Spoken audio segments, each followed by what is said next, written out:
Welcome to Bridging Divides Through National Service, an event hosted by Service Year Alliance as part of National Week of Conversation.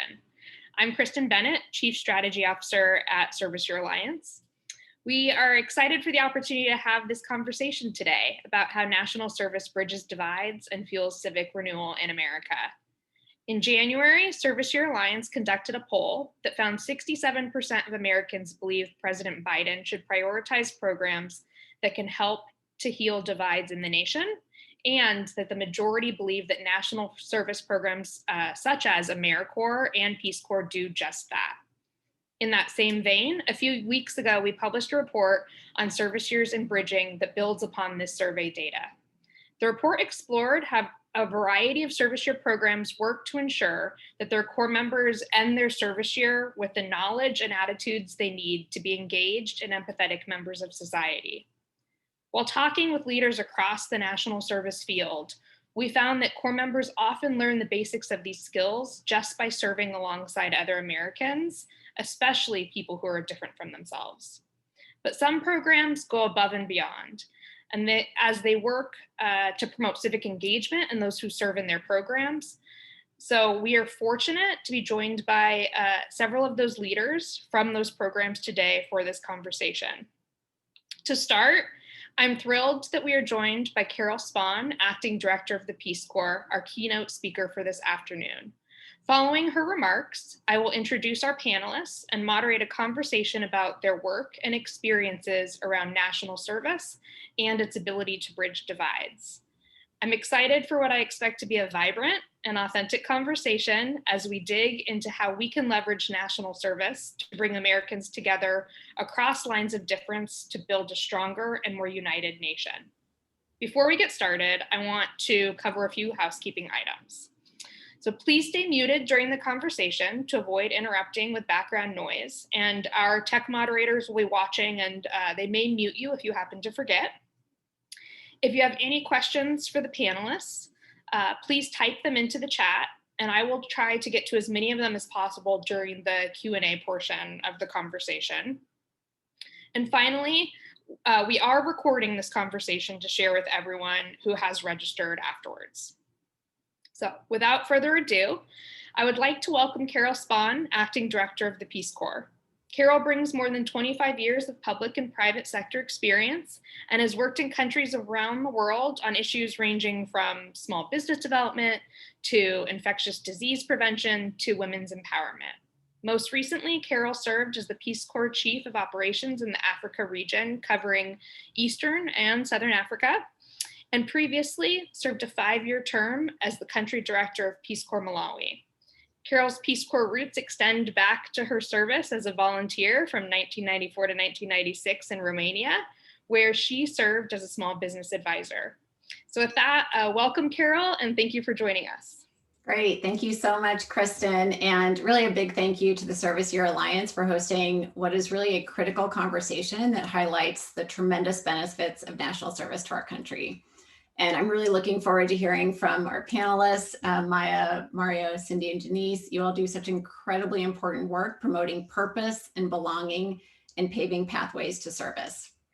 I really can't imagine a topic that is more important than bridging divides, nor a more powerful way to achieve it than through national service, particularly after this period of extreme isolation, both globally and within countries.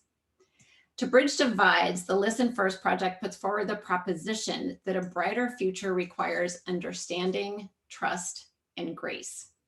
But why is this such a tall order? And given the magnitude of divisiveness in America today, how can we intentionally come together through the unique platform of service to create that brighter future? I wish there were simple answers. But unfortunately, we as humans are not easily persuaded by facts, information, or data. There's a great deal of research that demonstrates just how irrational we are. We have confirmation bias that reinforces our way of thinking despite what the data show. We demonstrate what's called the illusion of explanatory depth, which basically means that we think we know way more than we actually do. And we reinforce our beliefs by spending time with people who are like us. Despite our noble aspirations, even more studies demonstrate that we are not the enlightened, rational beings who are open to self-reflection and change that we think we are. But when you serve, when you're living and working in another community or culture with a language you're just learning or in an environment you aren't familiar with, you're forced into a disruptive space, one that causes you to question some of your most basic assumptions. One of my favorite quotes is, "Life begins at the end of your comfort zone." So as Kristen mentioned, I served as a Peace Corps volunteer just 4 years after the fall of communism in Romania, and as a Peace Corps country director 20 years later in Malawi. During those periods, I have witnessed over and over again the magic that awaits at the end of a comfort zone. I've witnessed more than 500 volunteers transformed by service, by living and working side by side with people from profoundly different cultures and backgrounds. At Peace Corps, we do extensive training on intercultural competence, participatory community development, and approaches that require volunteers to listen first. And as they develop understanding, trust, and grace, and intentionally build relationships, it's amazing to see how the world opens up in new ways. So I'd like to share a story about a volunteer who was an education volunteer in Malawi, Sam. He was working at a high school and just really couldn't get the support of the head teacher, as they call them in Malawi, the school principal, for the projects he wanted to do. No matter how hard he tried, no matter how many ways he came at it, he just couldn't get any traction, and months passed. Sam was a hardcore go-getter, and in desperation, he finally reached out to his Malawian Peace Corps supervisor, expecting to get some tips, a to-do list, or some concrete advice on how to move forward. Rather, the supervisor told the volunteer, "Here's what I want you to do.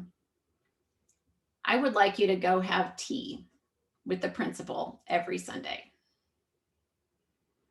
Shocked, surprised, the volunteer nonetheless heeded the advice, and Sunday after Sunday, he had tea. And through this interaction, by creating space together, Sam was able to slow down and listen. And before he even realized what was happening, they were collaborating on different projects for the school, ones that were a bold combination of their skills and talents, and they became lifelong friends. The Peace Corps mission is promoting world peace and friendship, which is just incredibly audacious. And that mission hasn't changed in 60 years. And I had a journalist ask me once if I thought the mission was possible to achieve. My answer, absolutely. World peace is not the work of politicians. It is a mission that belongs to each and every one of us, and it happens every day through every interaction, one relationship at a time. And through service, as we lean into the awkward silences, the growing pains, and we recognize our commonalities, we explore our differences with curiosity and respect, we're able to overcome complex problems. We're able to suspend our own identities while learning who we are and what we stand for. In Peace Corps' 60-year history, there have been more than 240,000 volunteers who have worked side by side with communities around the world and have learned over 180 different languages so that they are able to speak together with the same voice. When communism fell across Eastern Europe, apartheid ended in South Africa, and after civil wars in places like El Salvador and Liberia, Peace Corps was invited in by nations at the grassroots level to heal, to bridge divides, and to provide hope, inspiration, and connection. Throughout the years, Peace Corps also contributed to large-scale public health efforts. In the 60s and 70s, it was smallpox vaccination. In the 80s, guinea worm eradication. And since the early 90s, Ebola, HIV, and malaria prevention. We've been a part of these efforts at the last mile, reaching some of the most isolated and vulnerable populations. And now we're very proud to have volunteers deployed domestically here in the US supporting COVID vaccination efforts for only the second time in our organization's history. And we're preparing to respond to COVID overseas just as soon as it's safe to get volunteers back. We've spent the last year watching an invisible enemy claim over 3.8 million lives. It divided us physically, politically, mentally, and disrupted livelihoods around the world. But we have the combined potential not just to end the epidemic, but also to combat racial inequity, achieve climate change, work on income inequality, and the many other issues that divide us. But I sincerely believe that service should be a cultural expectation, a rite of passage. It should be for everyone. Service should be an explicit strategic goal as we work to rebuild following the last year of tremendous shocks to our global systems. But this will require a vast expansion of service opportunities of all kinds, which I would argue is the best investment that can be made as we work to build a more inclusive and equitable future together, a future that values the power and immense need for human connection and collaboration. Service is a lifetime commitment that we at Peace Corps are proud to stand behind, along with the Service Year Alliance, the Listen First Project, the Week of Conversation, AmeriCorps, Public Allies, Changes, Repair the World, and the many other service organizations present today. So thank you once again for having me. I look forward to learning more from the inspiring service leaders on the panel today. Back to you, Kristen. Carol, thank you so much for your enlightening comments. That was phenomenal. I love that world peace is not the work of politicians. That's going to stick with me. So the Peace Corps does an exceptional job centering service on the experience of your volunteers, and your program is at the forefront of national service when it comes to developing future leaders who we have seen exemplify the qualities of engaged and empathetic citizens. And we're just so grateful for your time and leadership today. I am going to transition us to our panel. Just a reminder, don't be shy. If throughout this you have questions, please feel free to put them into the chat and we'll be pulling them together for the Q&A at the end. But if at this time, if our panelists could go ahead and turn on their videos.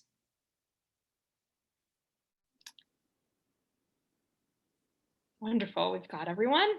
And so I want to go ahead and allow you all to introduce yourselves. So I'm going to give our 4 panelists an opportunity to introduce both themselves and their organizations. So Janice, will you kick us off?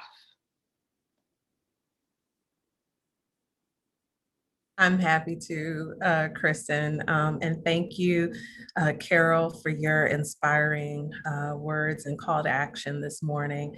It's a deep pleasure to be a part of this conversation. I'm Janice Terrell. I am the Vice President of Programs with Public Allies, a 30-year partner with AmeriCorps, operating a leadership development program that has fostered and cultivated over 8,000 equity-focused leaders that are also proximate to the very communities in which we work. Our work across 25 communities engages young people from ages 18 to 30 in programs where they work deeply in community to solve problems like childhood obesity, like economic development and disenfranchisement, hunger and homelessness. But they do so with a lens towards what are the systemic root causes, and how can they as AmeriCorps members bring their very lived experiences to those problems to help create solutions alongside volunteers from the very neighborhoods that they're working in. And I look forward to sharing more about how our approach to that work has helped not only cultivate a strong sense of identity for the members, but a strong sense of community in the neighborhoods that we're working in. Thank you, Janice. Cindy, you're next. Would you like to introduce yourself? Hi, everybody. I'm Cindy Greenberg. I'm the CEO of Repair the World. Kristen, thank you so much for hosting us today. It's such a pleasure to be here. I'm in awe of Carol, and so honored also to be here with my co-panelists. I love, Carol, what you said about the magic at the end of the comfort zone. That was a real keeper for me. And I'm so glad this is being recorded, because I feel like I'm going to have to listen to that speech over and over. So Repair the World is the Jewish service movement. We mobilize Jews alongside their communities to take action to pursue a just world, and in doing so, inspire a lifelong commitment to service. We really believe that service in support of social change is vital, both to a flourishing Jewish community, so for the whole community, and to having an inspired Jewish life. And we've set an ambitious goal of catalyzing 1 million acts of service and learning by 2030. We run a fellowship in communities where our fellows, of course, are engaged in their own meaningful service with incredible service partners. And we also challenge our fellows to catalyze and to really engage their peers. And together as a cohort, they engage tens of thousands of people each year in really building out a whole Jewish service movement. Great, thank you. Mario, you're up. Good morning, everyone. My name is Mario Fedlin. I am the founder and CEO of an organization called Changeist. We are a little league for civic action, a place where young people could explore their own identities and put them in action to changing some of the most pressing issues in their communities. Our organization runs out of Stockton, California, and in Los Angeles. And so we're trying to create a critical mass of young people that understand themselves in the context of the issues in which they are being impacted, and also feeling empowered to take action, much like national service. And so sometimes we talk about Changeist as kind of being the little league that kind of feeds into national service, or kind of thinks about how can we create a real pipeline or pathway for young people to enter that kind of civic engagement. So that's kind of what we do. I'm also a City Year alum, so I've City Year Los Angeles, City Year Philadelphia, City Year San Jose. So I've been kind of all over the place, but excited to be here. Thank you. Great, thank you. And finally, Maya. Hey y'all, it is so great to be here. Such an honor to share Zoom time with this amazing group of folks. And thank you, Carol, for kicking us off, and Kristen for your opening here. My name is Maya. I am on the founding team and the Chief Program Officer of Lead for America. At the broadest level at LFA, we are trying to build stronger, more loving communities for everyone across our country. And our core program to date is a fellowship program. It's a 2-year fellowship that gets young people back to their hometowns to serve in high impact positions, building capacity on a critical issue, from economic development to affordable housing, while also kind of strengthening the civic and relational ecosystem of their hometown community. We've placed about 93 fellows across the country to date in our first 2 years, and are about to launch a third cohort of about 100 headed out to their hometowns this coming fall. We have fellows in places from Monument Valley, Utah, to Boone County, West Virginia, to St. Louis. So, rural, urban, tribal communities that are often left out of the narrative of success of our country. Yeah, it is such a joy to be here and excited to dive into the conversation. All right, amazing. To kick us off, Janice and Mario, you both did a service year and now work in the national service space. So I'd love to hear a bit about your own experiences in national service, how those have shaped your approach that you bring to your work, and what you hope your core members will get out of their service today. So I'll go to Janice first. Thank you, Kristen.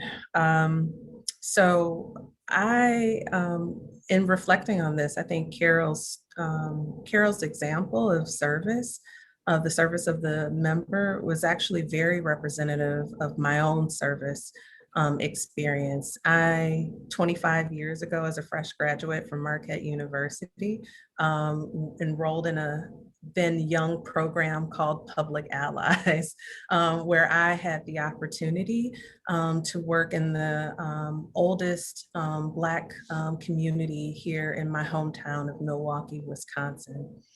And in doing so, I was very eager. I was given charge to help pull together this community strategic plan. And I was being mentored by an older man who first sat me down and said, I know you want to do, but before you have to do, you have to listen. And literally sent me knocking on over 500 doors across the neighborhood that we're in, that we were working in, and that I eventually came to call home. And what I learned, not just from that experience in where I was placed as an AmeriCorps member, but also the training and learning that I received from public allies, was that I didn't, nor any of those of us who are in the space of professionals, being professionals in this work, we don't hold expertise over the lived experience of the people that we are working with. And that the first step in supporting communities in addressing their challenges is to listen and to center their voices. I learned that in Public Allies 25 years ago, and those that perspective still frames and informs the way that I try to lead in our work today. And I think that is that continues to be what I hope our current AmeriCorps members experience. That being that number one, their lived experiences matter, but as much as the lived experiences of everyone who surround them. And so listen first, create opportunities for feedback, be collaborative. And collaborative not only means with other organizations, collaborative means with the very people, collaborating with the very people that you're working to support. And so the legacy of that framework continues to live throughout our work today. Great. And building on that, Mari, we'd love to hear from you and your own experience and how you came to found a program that focuses on civic engagement and how has change just influenced the trajectory of both the young people it serves and the young people who serve in its programs. Yeah, look, I'm just a brown kid from the east side of San Jose, born and raised, and I found AmeriCorps because when I was, I had a lot of, we had, again, a middle-class family struggling to maintain middle class. There's a lot of challenges that come with that. And so, when I was in this really specific space in adolescence, I was sent to a camp in Northern California, and I went to this camp, and, it was all about, at that point, they called it tolerance and diversity and all those sorts of things in the 90s. And I had this camp counselor who was this brown kid, looked like me, spoke a little bit different, had this kind of energy to him. And I just, it just kind of lit me up. And so years later, I graduated from high school, and when I was looking for a job in San Jose, I randomly saw these folks wearing these like yellow jackets walking around. And I was actually trying to get a transfer into a Starbucks in downtown. I quit college at that point. And I'm like, oh, homie John, he was in America. He worked for City Year. I should go, maybe I can work with kids. And that's actually what pulled me in, was seeing myself in someone else. I have not talked to John Castillo. I know his name. So if he's out there, John, if you're in here, his name is John Castillo. I have not spoken to him since that experience, but he still lives so deeply ingrained in my psyche. And that is once I got into the AmeriCorps space, I was one of the few brown kids at City Year in San Jose, and trying to figure out from my neighborhood how we build these Saturday programs for young people. And I felt completely inept in terms of like skill set and how to build curriculum and that sort of thing. But the thing that I brought to the table was this instant connection, the ability to communicate with folks and young people. And that's kind of the thing that kind of kept me moving. And then it was just constant like push and pull with people that look differently, me trying to compete in the kind of team space with these college graduates, this white woman from Indiana, this black woman from Atlanta, and me trying to understand myself in the context of all of this. That was probably the hardest part of my AmeriCorps experience. And then as I kind of got these other opportunities to move to Philadelphia and run some of these Saturday programs, and it was understanding how much I needed other people and how many people showed up for me, but also leaned on me. And so that back and forth, I think, really colored my my lens in terms of like what I was going to do next. And so I ended up spending, I think 13 years at City Year between, the East Coast and the West Coast, and running Saturday civic leadership programs. And by the time City Year had made a pivot into the education space, I went down that road with them too, and I was working in the schoolhouse, but recognized after about 4 or 5 years that I just didn't want to do education. I was a youth worker. I came to City Year to be a youth worker. I needed to be in that civic engagement. I loved having that out of school space where we get to kind of play jazz and do and kind of just learn from each other and do. And so that ultimately influenced my this idea that, you know, I grew up in a sports family. I think sports are great, so this is not a knock on sports, but we will put young people in soccer or t-ball or whatever it is as early as 5 years old, and with no expectation except for that they're going to be on a team and they're going to learn and they're going to get some fresh air. And we know, but we also know it's great for people. So what is the experience for young people to learn about themselves in the context of service or community activism or that work? And it didn't exist. It exists in some institutions like the Boy Scouts and those sorts of things, but what exists for the time now when we're talking about diversity, we're talking about equity, we're talking about a lot of these kind of these really tricky pieces, and how do you do it with a multicultural kind of coalition of folks? And so that's what we needed to build, and that's ultimately why we built Changeist. Wonderful. My question for you. The nation has been on a trajectory of decline in social trust. Lead for America's model aims to bring young change makers back to their hometowns to make an impact.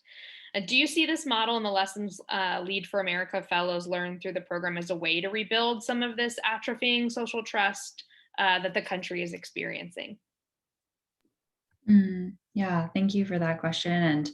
And thank you also to my panelists for their thoughtful responses to date. I'm sorry, I'm just distracted by the chat. There's some pretty traumatic and hurtful things being said there. So yeah, apologies, just wanting to mark that and move on, I suppose. But yeah, sending a lot of love out into the community on the chat right now. Yeah, Kristen, not sure how you want to proceed here, but sorry, we will manage this. This is definitely a hack of some kind because this is not our colleague. So we'll take a look at this and we'll shut it down. Thank you. Okay. Got it. Maybe could we just take a breath together, perhaps? Yes. That might feel good. Just to plant your feet on the ground. You can turn off your video if you want. And we can everybody shut their chat. Everybody take a breath. Yeah, we can Thank just take a breath. for asking for the pause and for recognizing what was happening in the chat. I think it's important that we address it and not gloss over it. Yeah, thanks, Janice.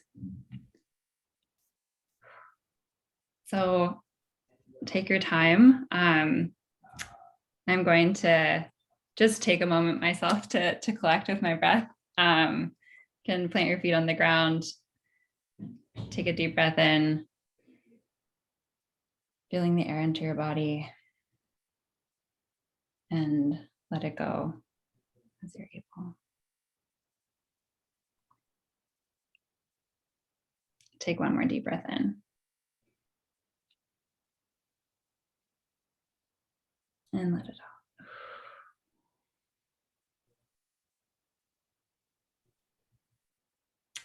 out. Awesome. Thank you, everyone. And thank you to my panelists again for being here. Yes, so LFA, we really believe in the power of homecoming and of being in rigorous relationship and friendship with one another as a transformative act. Carol, you used the word friendship in your opening statement and the word peace, and I really appreciated both of those words. And I think we think about this in a few different ways at LFA. One is being able to build a community of people in the fellowship cohort that is representative of their country writ large, where folks from different backgrounds, different educational experiences, different identities of all sorts are invited to be in community together. And in the act of creating a cohort of fellows that are reflective of our country, we can be practicing the type of community that we want to be in together as an act of building the muscle of friendship that we hope our fellows will also build out in their communities. And I mentioned that our fellows, in their act of returning home, they're doing two things. They are, one, working to build capacity for a critical challenge, but they're also working to build friendship and relationships and kind of strengthen the relational network of their community writ large. And one of the things that we see and that I hear from our fellows often is that in that act of homecoming, you don't necessarily have the ability when you're working at the local level and in your own hometown where you have a whole history that's with you from, perhaps birth on, or if you're a newcomer to your hometown, maybe you went there for college or have been there for a shorter period of time, you don't necessarily have the ability to say, oh, I only want to work with this person, but not this person.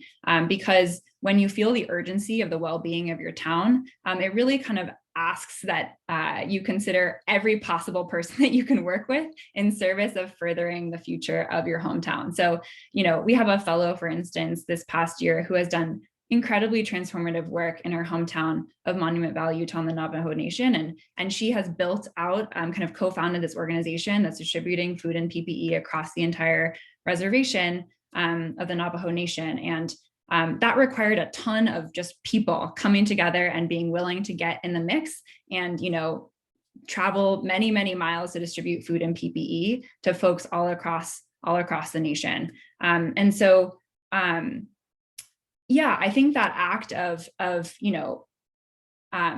having to both do work together and also sit across from one another at the local diner or, welcome a newcomer to your community, that happens when you're building friendships in addition to work partnerships is a really important kind of element of weaving our social fabric together. And I think that anchoring in that vision of success can be a really galvanizing force.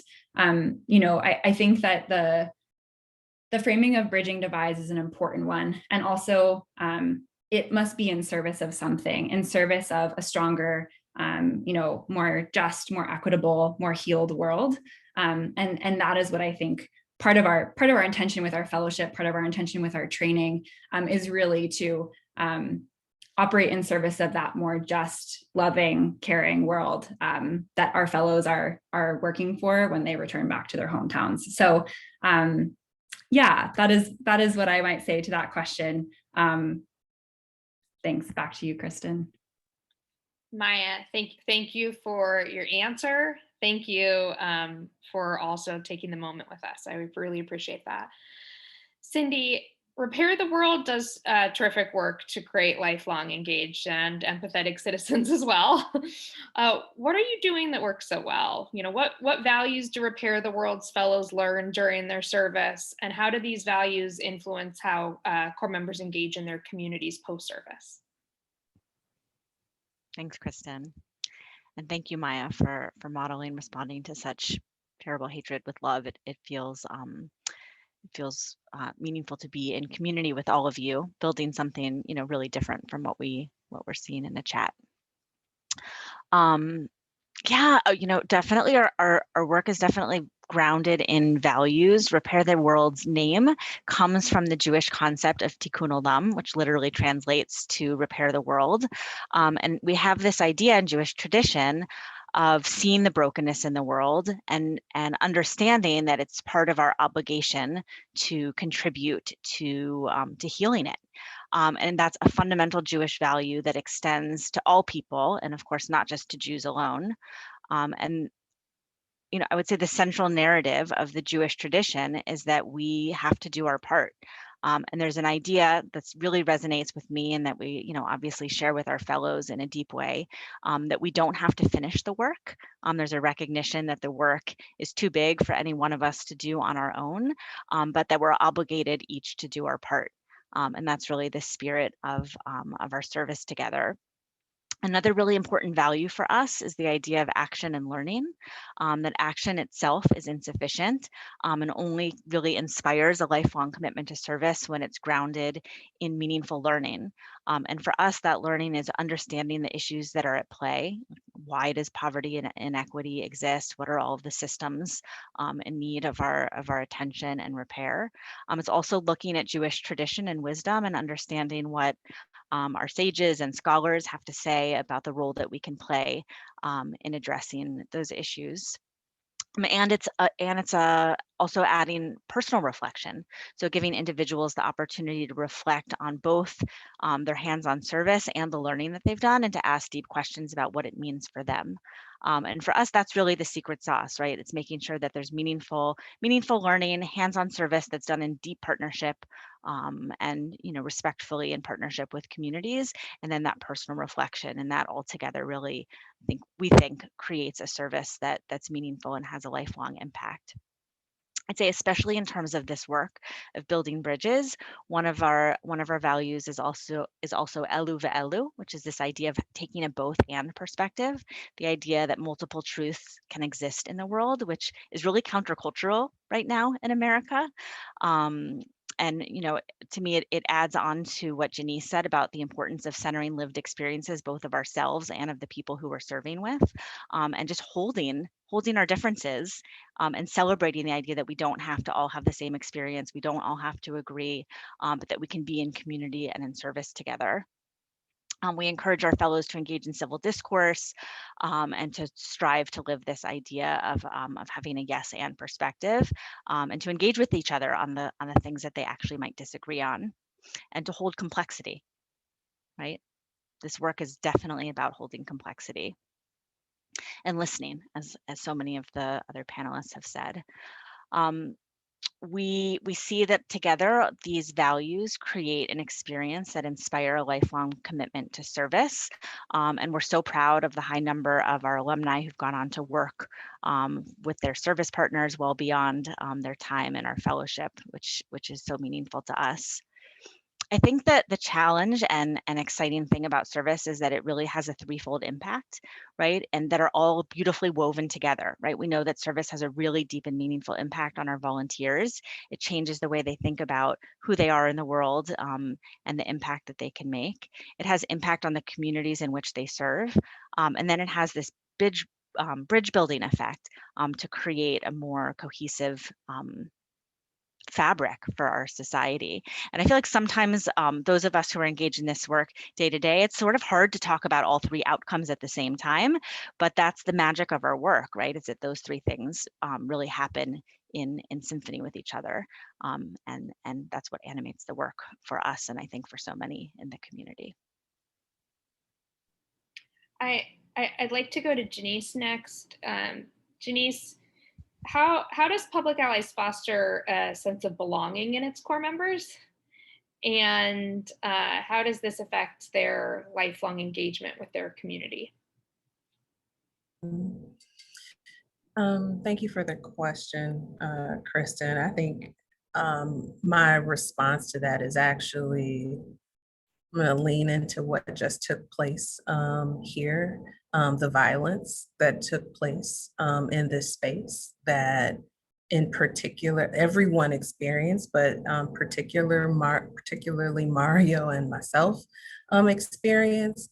I think it's important that we understand that belonging a sense of belonging begins in honoring your truth, the truth of your experience in this world. And then from that place of honoring your truth, allowing your truth to be recognized and honored by everyone. Part of the cognitive dissonance happening right now in our country is that we cannot hold multiple truths. We cannot see our country as both being the phenomenal ideal that it is, and understanding that at the onset, it was critically flawed because we didn't recognize our shared humanity. And if we continue to ignore that as a foundational truth, we will never get to a place where we are able to come together. And so what does Public Allies do? We bring 80% of our cohorts are young people of color. They are 60% are women. Half of those have not yet earned their degree. And we bring them all to the table and say, regardless of where you started in this life, your experience, who you are matters, your experience matters, and you have something to offer to this world. And so, and that the act of doing that is empowering. It gives folks an opportunity to state their truth with very clear conviction. And experience what it's like to have that truth honored. And that, frankly, is what we need more of across our country. If we're going to honestly do the work of building bridges, we have to come to the table and we have to honor, to what Cindy was saying. I love that. I love that principle of holding multiple truths. It is foundational, and we have to be able to recognize both the beauty and the flawed nature of this experiment called America. And when we can do that in conversation with one another, as our allies do, as we encourage them to do in their placements where they're performing their service, we will actually, I think, begin to get to the point where we can move forward together in earnest. And so that may not be the question that you asked, but that's what my heart was calling me to share with our audience today about the role that service can play in bridging divides. That was so powerful, Janice. Amen.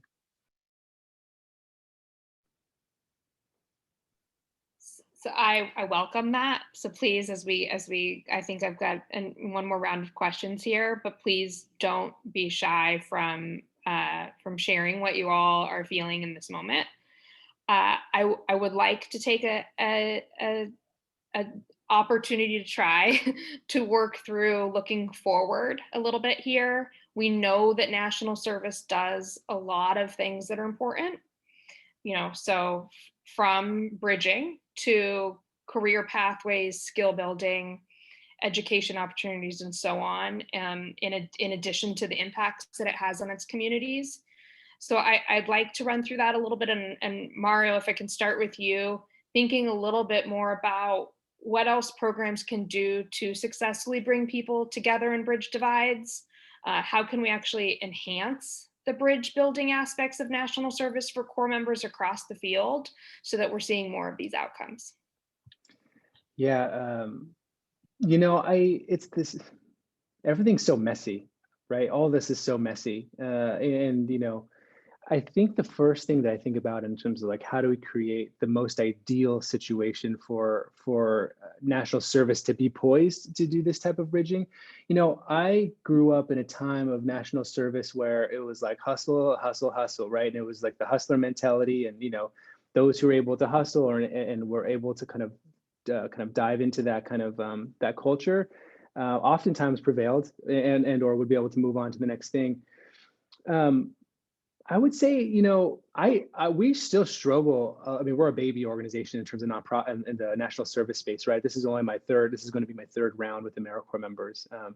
And, I think for me, it's as a 20-year-old coming in and now someone who is leading a large nonprofit and designing it as we go, how can I change the system and the environment so that we could have a foundation where people feel equity and give them room to be able to make some of those bridges, right? Which means, does everyone have access to it? Are the most vulnerable centered in the middle of it? And then how does everyone contribute?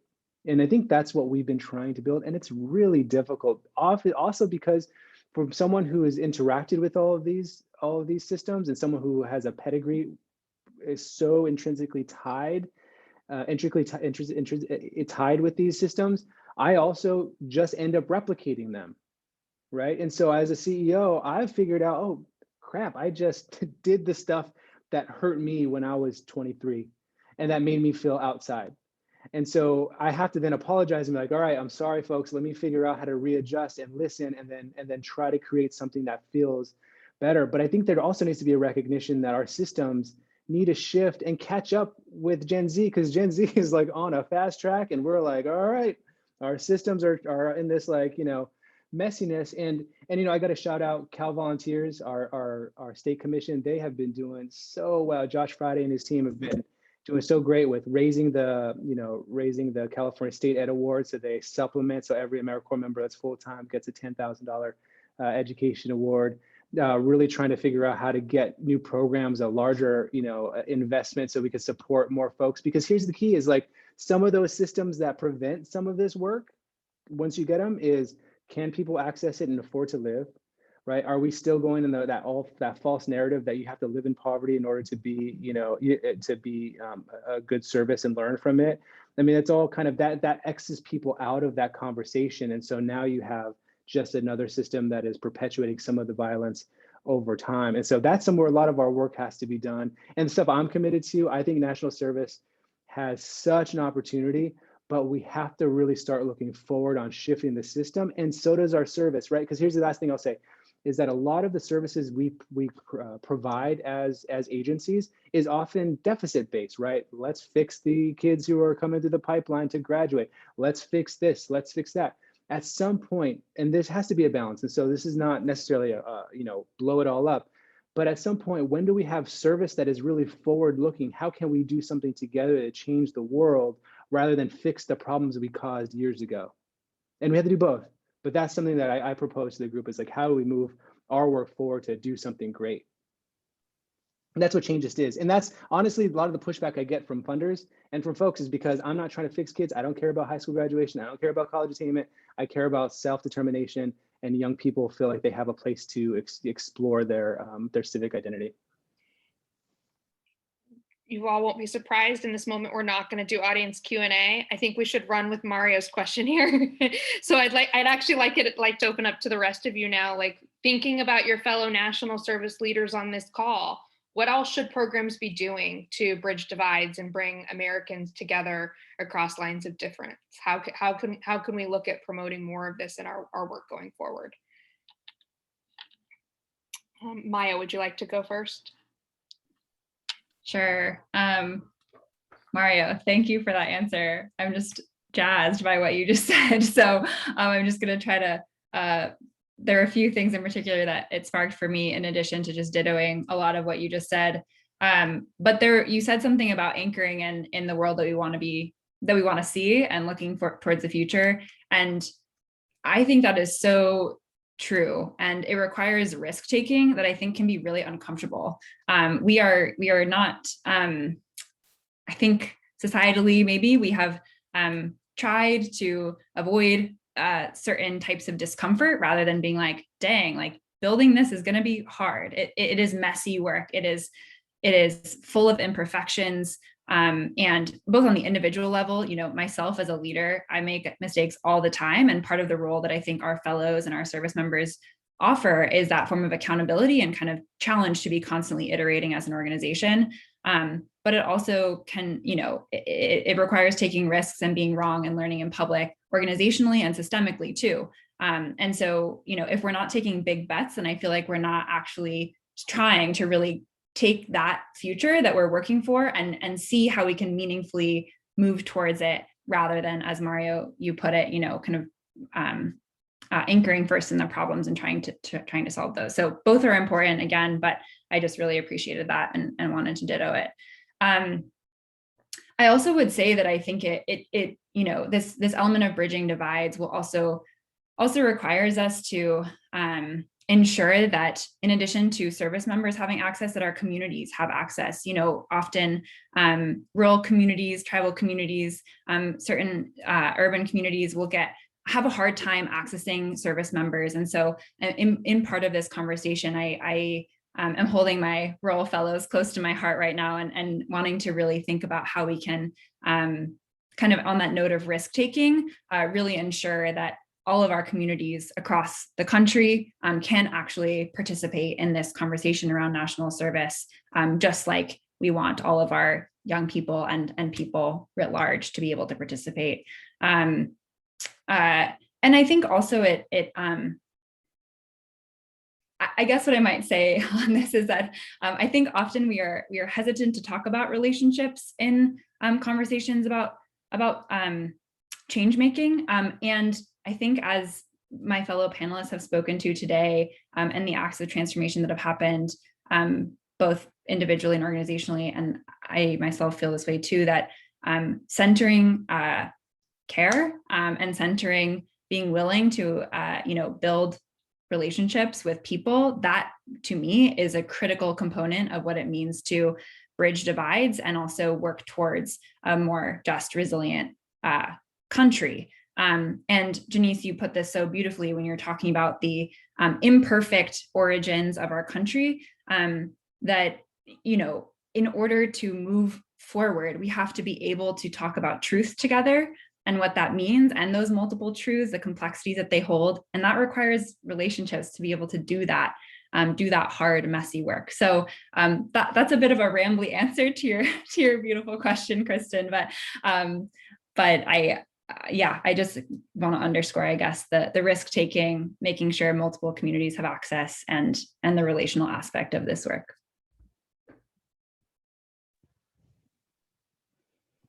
Cindy, you want to? Yeah, I'm happy to add. I mean, Maya and Mario, you both spoke so beautifully. I feel like we could end it here.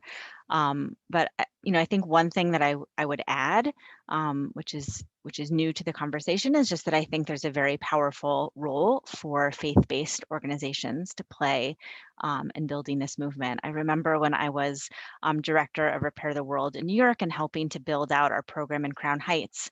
I spent the first few months just doing like a landscape assessment, trying to understand which nonprofits were doing the best work in Crown Heights to address issues of hunger and education and equity. And I struggled to find the nonprofits. I'm like, where are the people? Where are the soup kitchens? And suddenly it became totally clear to me that work was being done by the churches. Right, that work was being done by the churches, which I share as a reminder to us that there is tremendous wisdom and experience and movement and dedication in our faith-based communities. I think that we can tap into to inspire others to be deeply engaged in service as well. I think the challenge in that, and the challenge that I certainly feel as the leader of a faith-based community, is to hold our commitment to our particular community with our total commitment to also being welcoming to people of all backgrounds. Right. And what's one of the things that's so interesting to me is when we ask people why they come to volunteer with us, one of the top answers is that they come to meet like-minded people. And one of the other top answers is that they come to meet people across lines of difference. So I think part of the work for us as leaders is to think about how we both lean into the universal aspects of our work and the particular, right? So like, how do we strengthen particular communities while connecting them in like very, very deep and meaningful ways to the more universal. Janice, do you have any last thoughts for how programs can be thinking to the future and more intentionally bridging divides? Absolutely. So I'm going to echo, offer appreciation for what my fellow panelists offered in this regard. And then I think add a few things.